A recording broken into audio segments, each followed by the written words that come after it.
오늘 시편 62편 7에서 8편 하나님은 우리의 피난처시다 라고 말씀하고 있습니다. 시편 기자에게 피난처란 단순한 회피의 장소가 아니고 능동적으로 하나님을 의지하고 그 관계 안에서 신뢰의 자리로 나가는 자리를 피난처라고 이야기하고 있습니다. 우리가 이 피난처, 내가 무엇을 피해간다, 내 목적과 내 유익을 위해서 무엇을 피해가는 그 자리가 하나님의 피난처인 것이 아니고, 내가 능동적으로 하나님이 나의 온전한 삶의 주인이 되시고 나의 온전한 힘의 근원이 되시고 나의 온전한 반석이 되신다는 것을, 내 삶의 가장 근원을 지키고 있는 반석이라는 건 무엇이에요?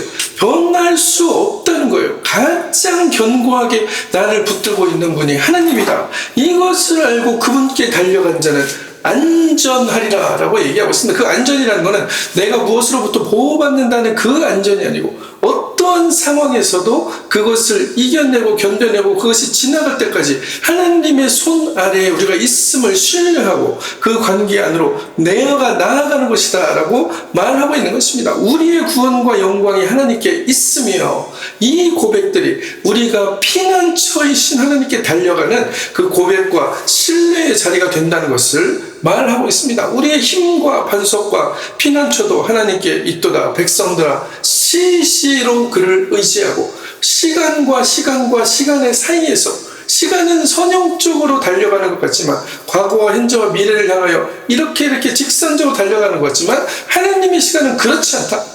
하나님은 우리의 현재에 관심을 가지고 있고, 이 현재에 우리의 과거를 갖다가 쓰시기도 하시고, 우리의 미래의 비전들이 이 현재에 드러나게 하신다. 언젠가 될 거야가 아니라는 것입니다.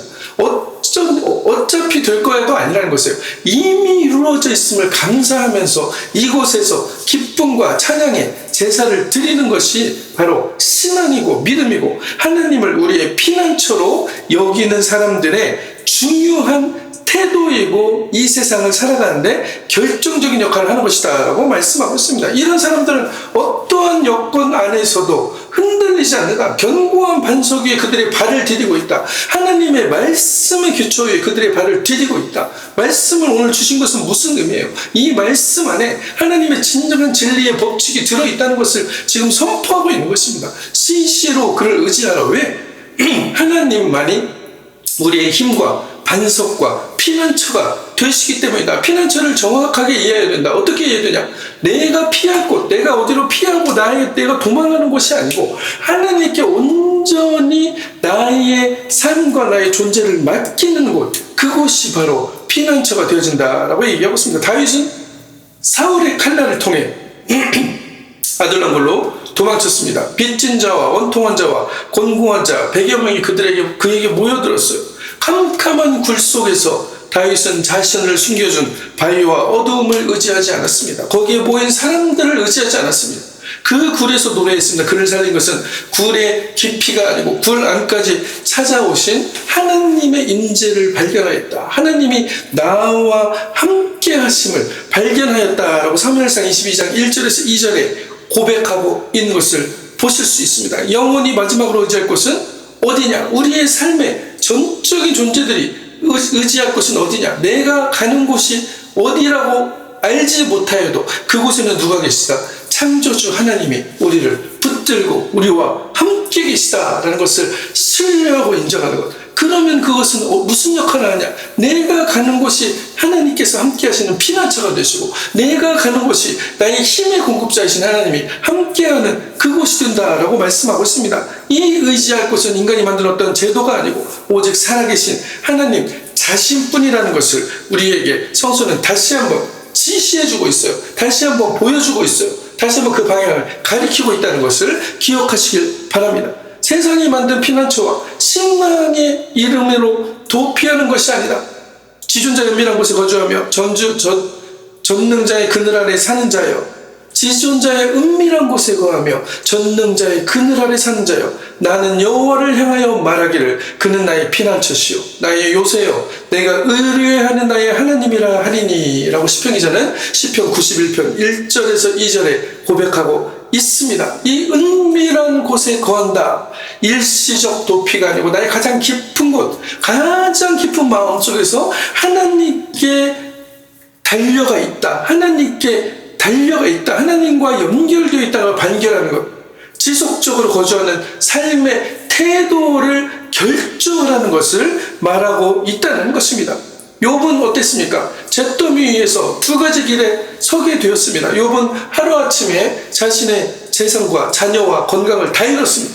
그의 아내는 하나님을 욕하고 죽으라고 했고, 그의 세 친구는 그의 고난을 죄의 증표라고 이야기했습니다. 욥에게는 두 가지 길이 있었어요. 하나는 세상을 저주하며 무너지는 것이었고, 또 하나는 고난을 부인하며 거짓 평안을 가장하는 것이었습니다. 욥은 그 어느 쪽도 택하지 않고 잿더미 위에 앉아 정직하게 하나님께 부르짖었습니다. 무엇이에요? 이 행동이 무엇입니까? 이것을 우리는 회심이라고 그래요. 내가 아무리 하나님을 잘 섬기는 것 같고, 내가 아무리 하나님과 기도하고 말씀 가운데 있는 것 같고, 내가 아무리 예배자의 자리에 있는 것 같을지라도 잿더미 위에 앉아 정직하게 하나님께 부르짖고 하나님께 피하고 있는가? 정말 하나님이 나의 피난처로 생각하고 내가 그곳으로, 나의 가장 은밀한 곳에서 그곳으로 달려가고 있는가를 지금 성서는 얘기하고 있다는 것입니다. 욥기 2장 7절에 10절에 그 모습들이 그대로 묘사가 되어 있죠. 고난 앞에서 신앙은 현실을 부정하는 마취제가 아니고 현실을 끌어안고 하나님께로 나아가는 정직한 부르짖음이 된다라고 말하고 있습니다. 우리는 이 삶 안에서 나의 지금 삶의 지금 이 순간 here and now 여기서 하나님의 그 놀라운 피난처로 우리는 달려가고 있는가를 기억하고 다시 한번 나를 돌아보고 내가 하나님께 그렇게 다시 하나님께 마음을 돌이키고 하나님께로 매 순간 하나님께 마음을 돌이키고 있는가를 바라보고 발견해야 된다. 알아차려야 된다. 내 상태를 내가 알아차릴 수 있다라고 성서는 분명하게 얘기합니다. 하나님의 지혜로서 내 마음이 하나님께 달려가고 있는가 스스로 속여서 나는 이미 다 달려갔어요. 나는 이미 하나님께 충분히 연결되어 있으라고 얘기하는 그 상태 안에서 그냥 머물고 마취제같이 살아가는 것이 아니고 또 한 번 나를 돌아보고 욥과 같이 하나님께서 인정하신 의인이라고 했어요. 그러나 욥과 같이 하나님께 다시 한번 잿더미 위에서 부르짖는 그 하나님께로 다시 달려가는 하나님과 연결점을 다시 찾는, 그래서 하나님으로부터 온 힘과 능력들을 공급받고 이 세상에 하나님이 하신 일들을 드러내는 기적의 주인공들이 되어야 된다는 것을 성서는 말하고 있습니다. 신앙이라는 이름으로 부인하지 말라는 것이, 고난이 왔을 때 그것을 부인하는 것이 아니고 내가 그 고난을 끌어안고 그 안에서 하나님께 달려가겠다. 그랬을 때 어떤 일들이 일어나요? 그 고난이 우리에게 하나님의 영광의 일로 드러나게 된다는 것을 말하고 있습니다. 욥의 정직한 부르짖음을 들은 하나님은 오늘 우리의 정직한 부르짖음, 정직하다는 건 뭐예요? 하나님께 올바로 달려가겠다는 그 마음이에요. 당신이 거짓말 안 하고 정직하게 살았어야 하는 것을 얘기하는 것이 아닙니다. 아무도 그러한 곳에서 자유로울 수 없다는 걸 성경은 분명히 얘기하고 있어요. 내가 도덕적으로 자유로울 수 없고 내가 율법적으로 자유로울 수 없다고 얘기하고 있어요. 예수님은 뭐라고 하셨습니까? 내가 율법을 여기에 완성시키라고 왔다. 율법을 어떻게 완성시키라고 왔어요? 너희들이 율법이나 도덕으로는 죄로부터 해방될 수 없다는 것을 보여주러 왔다고 얘기한다는 것입니다. 마음으로 죄를 짓는 것까지도 살인한 것이고 간음한 것이라고 말씀하시는 그 말씀을 하시면서 더 이상 율법과 도덕으로 너희들이 깨끗하다고 주장하지 마라라고 말하고 있어요. 우리는 그러면 무엇으로 하나님과 함께 하심을 받아들일 수 있는가? 이 정직한 부르짖음, 이것을 통하여서 하나님께 들어오는, 하나님께로부터 오는 그 은혜, 이미 와 있는 하나님의 은혜들을 우리의 삶에 드러내면서 살아갈 수 있다. 세상의 모든 도피처가 무너져도 하나님은 무너지지 않는다는 것을 기억하시길 바랍니다. 정직하게 부르짖는 자에게 하나님은 아직도 오늘도 이 순간에도 진실하게 응답하신다라는 것을 말하고 있습니다.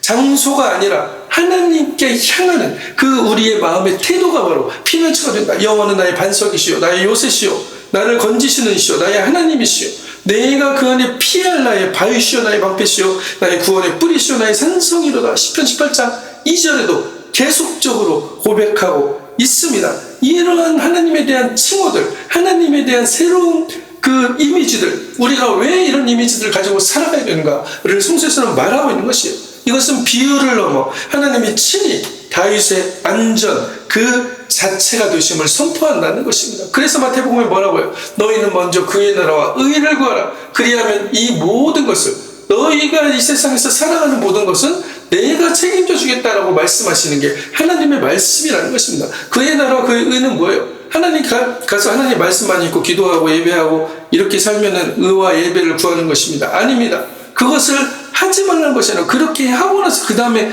그 삶을 하나님의 자녀로서의 삶으로 선택하고 열매 맺는 삶을 드러내면서 살라는 것이요. 그것이 하나님의 나라와 의를 구한다는 것입니다.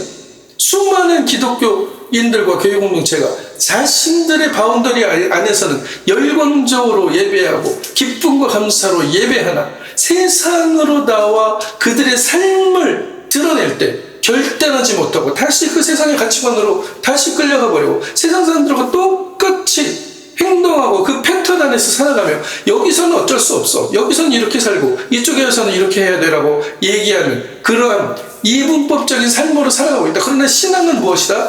분리되어 있는 것이 아니고 통전적이다. 그리고 하나님은 어디에 더 관심을 가지고 계시다? 우리의 삶에 더 관심을 가지고 계시다. 그래서 우리의 삶에 우리의 반석이시고 요새시고 피할 바위신 하나님이 나의 도피처로 드러나는 것을 원하신다라고 말씀하고 있습니다. 미리암은 하나님께 거역하여 나병에 걸렸죠. 진영 밖으로 쫓겨나서 7일을 홀로 머물러야 했습니다. 가장 가까웠던 형제 모세조차도 함께 해줄 수 없던 그 자리. 그러나 백성은 미리암이 다시 돌아올 때까지 행진하지 않고 기다렸다. 그 7일의 격리 가운데서 그녀를 지키신 분은 진영도 장막도 아닌 하나님이 그녀를 계속적으로 지키고 있었다는 것을 기억하시길 바랍니다. 미리암이 죄를 받고 나병에 걸렸기 때문에 거기는 하나님이 함께하지 않았어 라고 성서는 얘기하지 않는다는 것이에요. 민수기 12장 14절 15절에 기록되어 있습니다. 성도의 안전은 그가 머무는 자리 견고함에 있지 않고 그를 붙드신 하나님의 신실함 안에 있다. 그가 머무는 자리에 견고함에 있지 않고 내가 만들어 놓은 자리가 견고할 것이라고 믿는 그것이 믿음이 아니고 하나님이 우리를 붙드시는 어디에 있든지 어디에 가든지 우리는 견고하다는 것을 그 신실함으로 우리가 하나님께 달려갈 때 우리가 우리의 마음과 우리의 삶과 우리의 육체를 하나님이신 피난처이신 하나님께 드리고 있다는 것을 말하고 있습니다. 성서는 이것을 예배라고 하는 것이에요. 우리의 삶에 하나님의 영광이 드러나는 것, 그것이 예배이고 그것이 찬송이고 그것이 감사이고 그리스도의 열매 맺는 삶이다라고 말씀하고 있습니다. 우리가 의지해온 피난처 장소가 어디였습니까? 사람이었습니까? 아니면 우리가 안전하다고 느끼는 것이었습니까? 하나님이 아닌 다른 것을 피난처로 만들며 살아가고 있지는 않습니까? 환경이 무너졌을 때 무엇이 흔들리지 않고 남을 수가 있습니까? 우리가 생각하는 내가 가지고 있는 것을 붙들려고 그것이 무너질까봐 두려워하고 있는 사람들을 많이 만나봤어요. 지금 나는 하나님께서 많은 성공을 주셨다고 고백하고 기뻐하면서도 이것을 잘 지켜야지, 이것이 무너질 수도 있지 않을까라는 두려움이 있다라고 얘기하는 사람들을 많이 봤습니다. 하나님께서 그것을 우리에게 주신 것도 하나님이시고 거두시는 것도 하나님이시고 내가 어디로 가든지 내 삶 가운데서 하나님이 나를 붙들고 계신다는 것을 인정한다면 지금 내 안에 있는 내 주변에 있는 나의 안전의 표식들이 안전의 장소들이 피난처가 될 수 없다는 것을 기억하시기를 바랍니다. 환경이 아니고 하나님이 당신의 요새임을 기억하십시오. 미리암을 가리켜 기다려준 공동체처럼 하나님도 당신을 떠나지 않고 기다려주고 있습니다. 하나님은 장소가 아니고 하나님께서 주신 그 하나님의 인격과 하나님의 행동에 대한 결과로서 우리를 품는다. 그 안에 피하는 자는 결코 흔들리지 않고 살아가게 된다라고 말씀하고 있습니다. 여호와의 이름은 견고한 망대라 의인은 그리로 달려가 안전함을 얻느니라. 잠언 18장 10절에 말씀하고 있습니다. 달려간다. 아까 말씀드린 피난처에 달려간다는 얘기를 하고 있습니다. 견고한 망대라. 하나님의 이름이 견고한 망대라. 하나님의 계신 곳이 부르는 곳마다 그에게 달려가서 안전함을 얻는다. 무슨 안전함이에요? 내가 어디로 가든지 나와 함께 하신 그 견고함이 나와 함께 정녕 나를 따르리니 내 평생의 정녕 나를 따르리니 하늘이니라고 얘기했던 그 시편의 고백들이 그대로 드러나게 된다는 것입니다. 이것이 바로 신앙인들이 가져가야 될 믿음의 가장 본질적인 부분이다. 달려간다는 능동적인 결단을 의미하고, 이 본문은 수동적 회피와 분명히 구분이 된다는 것을 기억하시기를 바랍니다. 맹목적인 분주함 가운데서도, 맹목적인 영적인 도취도 모두 그리스도의 중심에서 벗어난 자기 중심의 표지일 뿐이다, 우상 숭배일 뿐이다 라고 얘기하고 있습니다. 아무리 하나님을 위해서 열심히 뛴다고 해도, 아무리 하나님께 열심히 기도한다고 해도 그것이 어떤 맹목적인 영적인 도취가 되고 맹목적인 분주함이 되어버린다면 그 안에 내가 그것을 피난처로 의지하고 있다는 표지가 된다라고 얘기하고 있습니다. 하나님을 나는 표지로 의지하며 살아가고 있는가? 우리의 분주함은 도피하라는 쪽입니까? 아니면 영적 우월감으로 도피하라는 쪽입니까? 한쪽을 정죄하면 다른 쪽으로 치우치는 우리의 삶 가운데서 예수님은 분명히 오늘 우리를 또 부르십니다. 하나님께 향한 온전히 하나님과 조율된 자리로 나오라. 믿음이 정렬된 영과 혼과 육이 하나님의 나라를 구하고 하나님을 향하여 결단하고, 하나님께 내 모든 것이 하나님은 나의 피난처라고, 내 힘과 능력의 근원이 하나님부터 도움을 그대로 드리면서 살아가고 있는가를 성서는 오늘 다시 한번 말씀하고 있다는 것입니다. 영원하신 하나님이 내 처소가 되시니 그 영원하신 판이 내 아래에 있도다. 그가 내 앞에서 대적을 쫓으시며 말씀하시기를 말하라 하셨도다. 신명기 33장 27절에 말하고 있습니다. 이 처소라는 말도 똑같이 임시적 피신이 아니고 영원한 거주지를 가리키는 강조하고 있다는 표현입니다. 도마는 부활하신 주님을 보지 못한 채 동료들의 증언을 듣고 믿지 않았습니다. 그는 보지 않으면 믿지 않겠다고 얘기했고, 동시에 보지 않고 믿는 자들을 은근히 의심을 했었죠. 그러나 주님은 도마를 정죄하지 않으시고 친히 손과 옆구리를 보여주셨다. 도마는 그 순간 의심과 믿음의 양극단을 넘어 진정한 고백에 이르게 되었다라고 요한복음 20장 24절 28절 말씀하고 있습니다. 그리스도의 만남은 회의와 광신 양쪽 모두를 넘어서게 하며, 맹목적인 믿음과 무조건 배척하는 그것을 넘어서게 하며 신앙의 확신을 거짓 없는 나의 삶의 존재를 하나님께 피하게 되는 그 응답으로 빚어내게 된다라고 말씀하고 있습니다. 우리는 의심과 광신 사이에 어느 쪽에 머물러 있습니까? 주님을 직접 만난 도마처럼 우리도 주님을 직접 대면한 적이 있습니까? 주님은 의심하는 도마를 정죄하지 않고 손을 내미셨습니다. 재정렬된 자, 믿음이 정렬된 자들은 정죄가 아니라 주님과의 만남을 통해 정말 여기가 나의 피난처구나, 이곳에 하나님의 법칙이 그대로 가장 본질적인 것으로 움직이고 있구나라는 것을 알아차리는 거예요. 우리가 알든 모르든 그 법칙은 그대로 작동하고 있다는 것입니다. 하나님의 창조 법칙은 우리의 생존 법칙을 뛰어넘는 놀라운 위대한 기적의 역사를 이끌어낸다는 것을 기억하시길 바랍니다. 영원하신 판 안에 우리가 거주하고 있다. 이것은 좌로나 우로나 치우치지 않는다라고 말씀하고 있습니다. 여호와는 선하시며 환난 날의 산성이시라. 그는 자기에게 피하는 자들을 아시느니라 라고 나홈서 1장 7절. 안다는 표현은 단순히 그냥 인지한다는 것이 아니고 하나님과의 친밀한 관계가 회복되어 하나님께서 돌보심을 알아차리고 하나님이 돌보시고 있는 그 태초부터 있었던 그 법칙 안에서 살아가고 누리게 된다는 것을 말하고 있습니다. 참된 분별이라는 것은 좌로나 우로나 치우치는 것이 아니다. 가말리엘이라는 사람이 있었죠. 공의가 사도들을 죽이려고 격분했을 때 율법교사 가말리엘이 일어났습니다. 그는 무조건적으로 정죄하지도 무조건적으로 동조하지도 않았습니다. 그는 이 운동이 사람에게서 났으면 스스로 무너질 것이요 하나님께로부터 났으면 능히 막을 수 없다라고 얘기했다는 것을 기억하시길 바랍니다. 그의 균형 잡힌 분별은 소동 한가운데서도 하나님의 주권을 신뢰하는 산성 같은 자리에서 나온 것이었다. 사도행전 5장 34절에 39절 가운데 기록되어 있습니다. 우리는 어느 편으로만 서려고 하진 않습니까? 산성이신 하나님을 아는 것이 우리의 분별할 수 있는 것이 어떤 영향을 주고 있는가? 너희는 이 세대가 분별하는 분별을 본받지 말고, 이 세대가 얘기하는 좌로나 우로나 치우치는 그 분별을 본받지 말고 오직 마음을 새롭게 함으로 변화를 받아 하나님의 영이 임하시고 하나님의 지혜가 드러나는 그 마음으로 결단하여 이 세상에서 하나님이 기뻐하시고 온전하시고 하나님께 하나님께 드러나는, 하나님께로 피하는 그 법칙이 무엇인가를 분별하도록 하라라고 로마서에서는 분명하게 말씀하고 있습니다. 산성이신 하나님은 이 좌로나 우로나 치우치는 소동을 넘어서서 이 세상을 다스리신다. 하나님의 창조의 법칙으로 다스리신다. 인간이 만들어낸 생존의 법칙을 뛰어넘는 그 창조의 법칙은 이미 이 세상을 주관하고 있고 이미 이 세상의 가장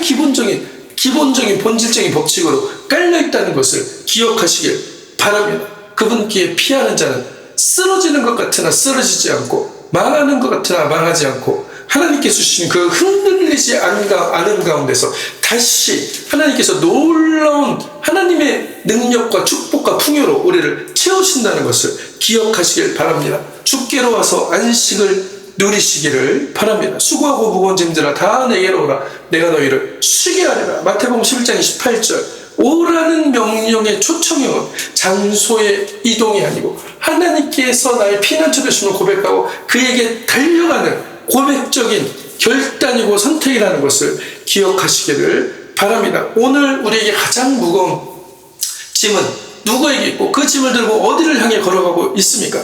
주님은 짐을 내려놓으라 하지 않고 짐과 함께 예수님께로 나아오라라고 말씀하고 있습니다. 하나님 안에서 우리가 그 피난처로 달려갈 때에만이 우리에게 주님이 주시는 그 놀라운 평안과 안식과 하나님의 기적의 역사들을 체험하는 기적의 주인공이 되고 기적이 여기 있다 저기 있다 뭐 여기서 치료가 일어났다 여기서 치유가 일어났다 여기저기 쫓아다니는 그것을 찾으려고 쫓아다니는 사람들이 아니고 내가 기적의 통로가 되었어. 내가 기적의 통로가 되어서 내 안에 있는 하나님이 드러나시고 내 안에 있는 하나님이 창조주로서 내 삶을 통하여 영광 받으실 것이라는 것을 말하고 있습니다. 세상이 당신을 버려도 하나님은 우리를 결코 버리지 않으신다. 의식과 무의식, 영과 혼과 육체가 하나님께 온전하게 그 신뢰함으로 달려갈 때 참된 평안을 주시고 하나님이 주시는 그 놀라운 힘과 능력과 하나님이 주시는 그 놀라운 기적의